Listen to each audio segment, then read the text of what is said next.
Yes, nkulamusizzaako nnyo mukwano gwange yonna gy'osinza okuba ng'otuwuliriza mwebale kutuuka ku wiikendi mikwano gyange abali eyo abagenze ku kyaki nammwe tubalamusizzaako nnyo mikwano gyange abali eyo. General Muhoozi Kainerugaba, Chief of Defence Force, yeegayiridde Donald Trump mu ngeri ki? Oli ku Yugi Update Civic osinza okuba ng'otuwuliriza era gwe atanatwegattako kkira wansi waliwo ekigambo subscribe kikoneko obeere ng'otweyungako ddala bulungi nnyo. Muganda bange abali mu diaspora nammwe mbalamusizzaako nnyo mwebale kwekumira ku mayengo gano. Muhoozi Kainerugaba yeegayiridde Donald Trump. Yeegayiridde Donald Trump ku lwa Uganda, ku lwa bannayuganda ababonaabona n'akawuka kano ak'HIV. Yeegayiridde Donald Trump. Muhoozi agamba okwegayirira Trump, agamba Donald Trump yandibadde startinga obuyambi okuva mu US obadde buyamba abalwadde b'HIV. Agamba abalwadde eno ab'HIV mu Uganda basafalinga ekitenkanika, babonaabona. Avuddeyo n'agamba kati twagala okukola executive orders eri President Donald Trump asobole okubanga atuyamba okusinziira nti no yateekawo freeze 90 freeze okuva eri mu USA foreign aids. Buno obuyambi yabusalako, ojjukira bulungi nnyo, era mwe mwali mutwalirwa ne bano abalwadde b'HIV nabo mwe baalugendera aids zino nabo ne zibatwaliramu. Era kinajjukirwa nti eggwanga lino erya America babadde major support nga basupportinga nnyo HIV AIDS programs naddala mu Uganda nga bayita mu initiatives okusinziira ku emergencies ezigenda mu maaso mu ggwanga lyattu erya Uganda. Era eno support okuva mu USA ebadde etaddewo essuubi eri abalwadde b'HIV n'obulamu ng'esevinga treatments ne services endala 10,000 mu Uganda z'otayinza kuteebereza naddala eri abo abalwadde b'HIV. Newankubadde no freeze gye baateekawo foreign aids etaataaganyiza programs zino mu Uganda, era kiviiriddeko okubanga akawuka kano ak'HIV kongera mu maaso n'okwegiriisa n'okweriisa enkuuli saako n'okubuna eggwanga lyattu Uganda olw'ensonga nti obuyambi Donald Trump yabusalako.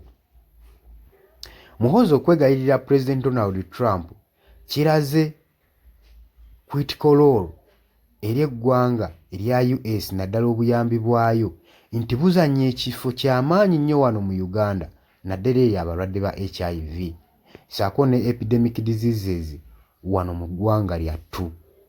Yakkaatiriza nti Donald Trump yandibadde atuyamba restartinga n'addamu n'awo obuyambi support gye yali atuwa, era kijja kubeera nga kugamba ekintu eky'enkizo kye tujja okwaniriza muno mu ggwanga lyattu Uganda kubanga kiriko great benefit eri abantu bannayuganda. Mu kuwooza okwegayirira kyalaze omugaso gwa international partnership mu global wealth challenges naddala no mu Uganda. Kitegeeza ki? Wubanga otweetinga ng'olina ebigambo by'oyagala weesaana n'oweegendereza buli kimu ky'oteekayo kubanga ebintu ebisinga Muhoozi byazza postinga tubirabye nga bitattana international partnership. So kintu kikulu nnyo, international partnership kintu kikulu nnyo, kirina we kiyamba eggwanga era abakulembeze baffe mubeere nga mukimanyi kubanga eno freeze USA gye yatuteekako okutandika okutuma foreign aids, obuyambi buno treatments ne programs ku balwadde b'HIV mu ggwanga olabye nga kirina mu bbanga ttono kikosezza eggwanga.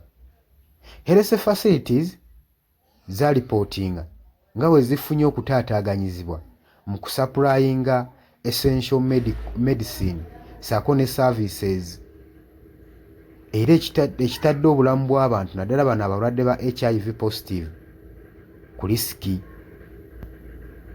Nga ekitongole ekya AIDS Commission babadde bakola bukubirire eri ba stakeholders badevelopinge national sustainability framework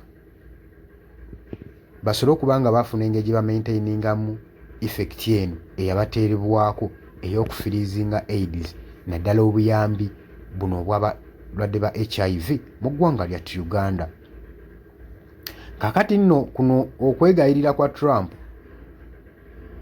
kulabisenga omuntu anoonya okwegula ku ggwanga lino erya US saako n'okubeegayirira mu ngeri ey'obyobulamu kubanga baali bakimanyi basobola okubeerawo we batali, era alabye nga international cooperation saako n'obuyambi okuva mu mawanga ago babwetaagira ddala nnyo okusobola okuyamba abantu abali vulnerable, naddala population wano mu Uganda ey'abantu ng'abo abatalinaako musaasiriza abali vulnerable bangi nkumu wano mu ggwanga lyattu Uganda. Era USA okusapootinga AIDS kigikatako era eyambe eggwanga lyattu Uganda abalwadde banabo ab'akawuka ka HIV basobole okuba nga bafuna ku buweerero n'okweraliikirira. Olowooza ki ku nsonga eno gwe mukwano gwange? Nkwanirizaako mu comment section. Gwayagala otweyongako okkirira wansi waliwo ekigambo subscribe kikoneko obeere ng'osobola okujja mu comment section okutangaaza eggwanga okusinziira ku nsonga zo nga wooziraba. Olowooza USA baali batuufu okufiriizinga AIDS zino oba kirina engeri gye kyateeka eggwanga ku risiki ng'erya Uganda? Gw'olowooza ki? Kyakuseza kitya eggwanga era eggwanga ligenda kuddirira litya mu nsonga eno? Mwebale kwekuumira ku UG Updates TV. Mbaagala nnyo. Mweraba.